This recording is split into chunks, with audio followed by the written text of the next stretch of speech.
ती रेक्टेंगल आहे, त्या अर्थी प्रत्येक अँगल 90 डिग्रीचा असणार आहे.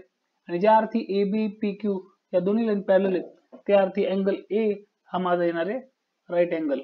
ठीक आहे, सेम अँगल बी पण येणार आहे राईट अँगल, कारण का तर करस्पॉन्डिंग अँगल आहे. ठीक आहे, आता लेफ्ट हँड साईडला जर मी पाहिलं T S square plus T Q square use केलेला आहे.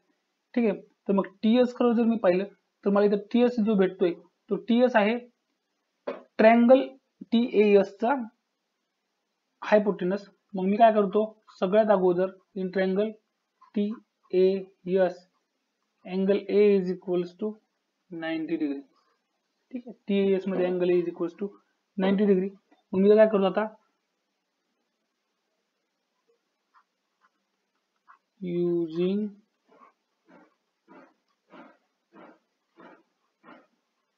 Pythagoras theorem. मग पायथागोरस थेरमचा जर मी यूज केला तर मला काय मिळेल, T S square is equals to T A square plus A S square. ठीक आहे, हे झालं. हे मी एक पॉइंट मी घेतला. पुढच्या वेळेस त्याच्या सम मध्ये यूज केले त्यांनी टी क्यू स्क्वेअर. तर टी क्यू कडे जर मी पाहिलं तर हा भेटतोय मला ट्रायंगल टी बी क्यू चा hypotenuse. And in triangle T B Q angle B is equals to 90 degree. ठीक आहे, प्रॉब्लेम सॉल्व्ह करताना अँगल ए 90 काय अँगल बी 90 काय याचा आपल्याला रिझन लिहावं लागणार आहे. ठीक आहे, in triangle T B Q angle B is equals to 90 degree by using here also using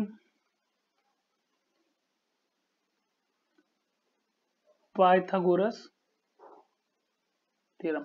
आता इथे जर आपण पायथागोरस थेरम यूज केलं तर मला काय भेटणार आहे, T Q square is equals to T B square plus B Q square. वाटतं तुम्हाला इक्वेशन नंबर देऊन ठेवतो म्हणजे कन्फ्यूज होणार नाही.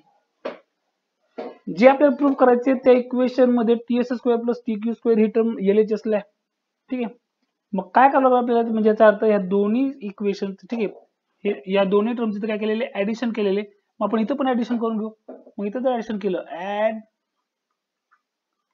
1 and 2 लिहायला सोपं जाईल म्हणून इक्वेशनला नंबर द्यायचे T A square plus T S square plus T Q square is equals to T A square plus A S square plus T B square plus B Q square. आणि आता ह्याला वाटलं तर परत ह्याला पण इक्वेशन नंबर 3 देऊन ठेवायचं. ठीक आहे, आता याची पुढची स्टेप, आता पुढच्या स्टेप मध्ये काय आहे, ठीक आहे, आपण काय केलं होतं, ए बी काढली होती पॅरलल. ठीक आहे, आणि रेक्टेंगल आहे म्हणजे पी क्यू ए बी आणि एस आर या तिन्ही लाईन सेगमेंट काय झाल्या, एकमेकांशी पॅरलल झाल्या. ठीक आहे, आणि ज्या अर्थी हे अँगल पण राईट अँगल आहेत म्हणजे याचा अर्थ ए एस आणि बी आर हे काय होतील, सेम होतील. कारण परपेंडिक्युलर लाईन आहे म्हणजे थोडक्यात काय तर ए एस हे या दोन पॅरलल लाईन मधलं ए बी आणि एस आर मधलं काय डिस्टन्स आहे. ठीक आहे, मग हे डिस्टन्स कुठं चेंज होऊ शकणार नाही कारण या दोन लाईन पॅरलल आहेत. हे रिझन होऊ शकतो. आणि direct length A S is equals to length B R. ठीक आहे, same way length P A is equals to length congruent म्हणून आपण. ठीक आहे, congruent to length Q B. ठीक आहे, याला रिझन काय आहे, तर याला रिझन लिहिताना आपण डायरेक्ट लिहू शकतो line P Q parallel line म्हणून किंवा साइड म्हणून. ठीक आहे, साइड म्हणून,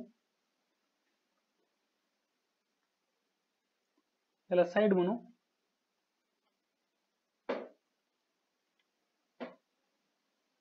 side PQ is parallel to side AB is parallel to side SR.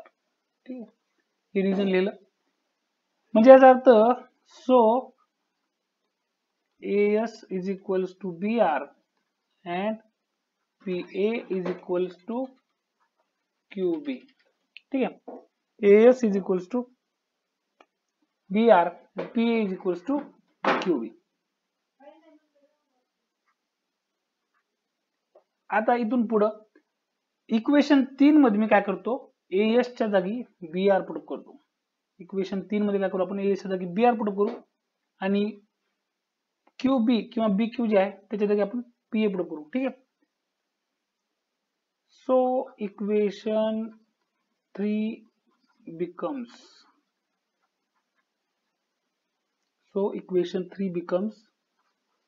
TS square plus TQ square is equals to TA square plus, आता AS च्या जागी काय पुट करायचं आपल्याला, BR plus TB square plus आणि BQ च्या जागी काय करायचं आपल्याला, PA स्क्वेअर. आलं इथपर्यंत. त्याला रिअरेंज करू. याला जर मी रिअरेंज केलं तर मला मिळेल TA स्क्वेअर प्लस, आता रिअरेंज पण कसं करणार आहे आपण, आपल्या राईट हँड साईडला काय होतं, PT स्क्वेअर यूज केलेलं आहे. ठीक आहे, राईट हँड साईडला मला काय इथं यूज केलेलं त्यांनी, TP square PT square, TP square use केलेले. मग मी TP जर पाहिलं तर काय माहिती, TP हा TAP चा हायपोटेनस आहे. ठीक आहे, आता मग मी ऑलरेडी TA घेतलेले, मला पाहिजे फक्त PA. मग इथं काय करतो मी, PA स्क्वेअर यूज करतो प्लस पुढच्या साईडला BR स्क्वेअर प्लस लास्टचं उरलेलं टर्म TB स्क्वेअर. जर आपण नीट पाहिलं तर TA square plus PA square किंवा AP स्क्वेअर हा काय बनेल, TP square plus BR square plus TB square हा काय बनेल, TR स्क्वेअर. ठीक आहे, रिजन वाटलं तरी लिहून टाकू आपण, TP square is equals to TA square plus PA square and TR square is equals to BR square plus TB square. ठीक आहे, अशा प्रकारे आपला प्रूफ पूर्ण झाला.